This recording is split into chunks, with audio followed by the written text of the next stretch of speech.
গৌৰৱ গগৈ পাকিস্তান গৈছিল নে নাই, গৌৰৱ গগৈ ঘৈণীয়েক ভাৰতীয় হয় নে নহয়, গৌৰৱ গগৈ ঘৈণীয়েকৰ গৌৰৱ গগৈ ল'ৰা ভাৰতীয় হয় নে নহয়, এইবোৰ আলোচনা কৰাৰ কাৰণে আমাৰ মাজত মেলি দিছে আৰু আমি সেইবোৰক আমি আলোচনা কৰি আছো।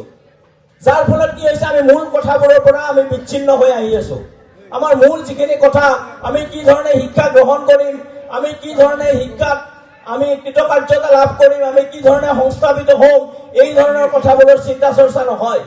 গৌৰৱ গগৈ পাকিস্তান গৈছিল নে নাই, গৌৰৱ গগৈ ঘৈণীয়েক ভাৰতীয় হয় নে নহয়, গৌৰৱ গগৈ ঘৈণীয়েকৰ গৌৰৱ গগৈ ল'ৰা ভাৰতীয় হয় নে নহয়, এইবোৰ আলোচনা কৰাৰ কাৰণে আমাৰ মাজত মেলি দিছে আৰু আমি সেইবোৰক আমি আলোচনা কৰি আছো।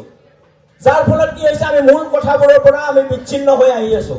আমাৰ মূল যিখিনি কথা, আমি কি ধৰণে শিক্ষা গ্ৰহণ কৰিম, আমি কি ধৰণে শিক্ষাত আমি কৃতকাৰ্যতা লাভ কৰিম, আমি কি ধৰণে সংস্থাপিত হম, এই ধৰণৰ কথাবোৰৰ চিন্তা চৰ্চা নহয়।